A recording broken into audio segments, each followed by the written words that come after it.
வணக்கம். விருந்து. இந்த ஒரு வார்த்தையை கேட்டது நம்ம மனசுல என்னெல்லாம் தோணுது?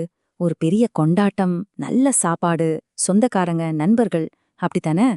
ஆனா இந்த சாதாரண வார்த்தைக்குள்ள ரொம்ப ஆழமான ஒரு அர்த்தம் ஒளிஞ்சிருக்கு. வாங்க, முனைவர் தஞ்சை பா இறையரசன் அவங்களோட விதைநெல் படைப்ப வச்சு அத பத்தி இன்னைக்கு கொஞ்சம் விரிவா பார்க்கலாம். சரி, நேரடியா விஷயத்துக்கு வந்துருவோம். விருந்துனா உண்மையில என்ன? இந்த கேள்விக்கு நாம பொதுவா நினைக்கிற பதில தாண்டி ஒரு பெரிய தத்துவமே இருக்கு. முதல்ல, இப்ப நம்ம காலத்துல விருந்துங்கிற பேர்ல என்னெல்லாம் நடக்குதுன்னு பாப்போமா? நாம கொண்டாடுறதெல்லாம் நிஜமாவே விருந்தா, இல்ல அது வேற ஏதாவதா? யோசிச்சு பாருங்க. பிசினஸ்ல கொள்ள லாபம் பார்த்துட்டு குடுக்கற பார்ட்டி, ஊழல் பணத்துல நடத்துற ஆடம்பர விழாக்கள், இல்லனா ஒரு வார சம்பளத்தை ஒரே ராத்திரியில அழிச்சிட்டு நடத்துற கொண்டாட்டம், இதெல்லாம் நிஜமாவே விருந்துன்னு சொல்ல முடியுமா? இது வெறும் வயிறு நிரப்புறது மட்டும்தானா, இல்ல இதுக்குள்ள வேற ஏதாச்சும் அர்த்தம் இருக்கா? இன்னும் ஒரு படி மேல போய் யோசிப்போமே. 10 பேர் சாப்பிட வேண்டிய சாப்பாட்ட ஒரே ஆள் சாப்பிடுறதும், 10 மாசத்துக்கு தேவையான உணவை ஒரே நாள்ல சாப்பிடுறதும் விருந்து ஆகிடுமா? இது வீண் விரயத்தையும் சுயநலத்தையும் தானே காட்டுது. சரி, இப்போ நடக்கிற இந்த விமர்சனங்கள் எல்லாம் ஒரு பக்கம் இருக்கட்டும். இந்த கேள்விக்கு ஒரு ஆழமான பதில நம்ம தேடணும்னா நம்ம பழந்தமிழ் இலக்கியத்துக்கிட்ட தான் போகணும்.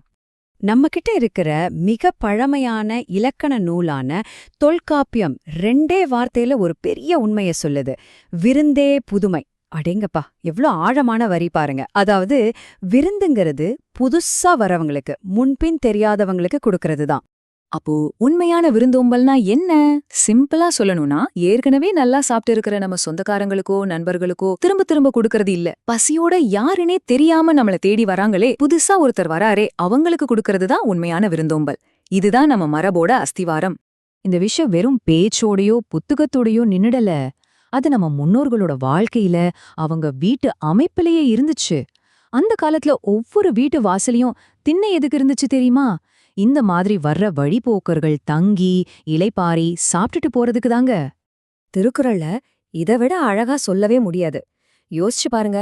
வாசல்ல ஒரு விருந்தாளி பசியோட காத்துட்டு இருக்கும்போது நம்ம கையில சாவே வராத அமிர்தமே கிடைச்சாலும் அதை தனியா சாப்பிடக்கூடாதுன்னு வள்ளுவர் சொல்றாரு. பாத்தீங்களா, விருந்தோம்பலுக்கு எவ்வளோ பெரிய ஒரு முக்கியத்துவத்தை நம்ம முன்னோர்கள் கொடுத்திருக்காங்கன்னு.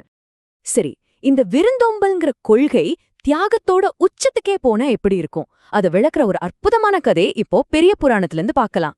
இது விதை நெல்லோட கதை.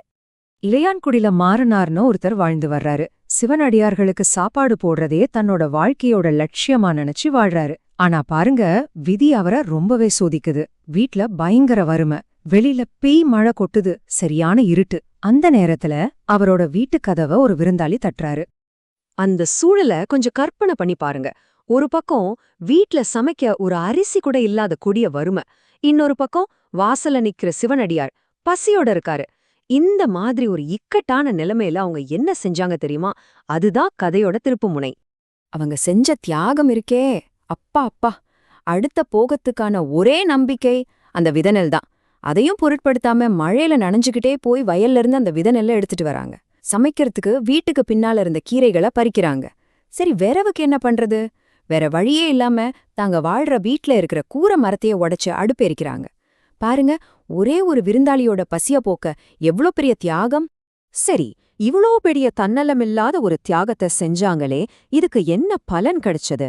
இப்போதான் நாம கதையோட உச்சகட்டத்துக்கு வரோம். மாறனாரும் அவரோட மனைவியும் அந்த சூடான உணவை அந்த அடியாருக்கு பரிமாறின அந்த ஒரு நொடி, அந்த சின்ன குடிசை முழுக்க ஒரு பிரகாசமான தெய்வீக ஒளி பரவுது. அப்பதான் தெரிய வருது, விருந்தாளியா வந்தது சாட்சாத் சிவபெருமானே, உமாதேவியோட வந்திருக்காரு. அவங்களோட அசைக்க முடியாத பக்தியையும் அந்த உண்மையான விருந்தோம்பல் பண்பையும் சோதிக்கதான் வந்ததா சொல்றாரு. அவங்களோட தியாகத்துல மனமகிழ்ந்து அவங்களுக்கு அருள் புரிஞ்சு முக்தியும் குடுக்கறாரு. இந்த கதைய கேட்டதுக்கு அப்புறம் நாம ஆரம்பிச்ச அதே கேள்விக்கு திரும்ப வருவோம்.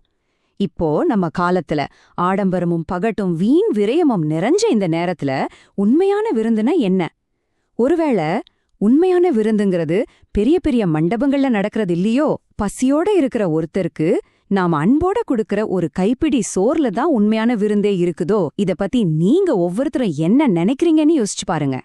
இவ்வளவு ஆழமான ஒரு சிந்தனையை விதைச்ச முனைவர் தஞ்சை பா இறையரசன் அவர்களுக்கு நம்ம நன்றியை தெரிவிச்சுக்கலாம். முனைவர் தஞ்சை பா இறையரசன்.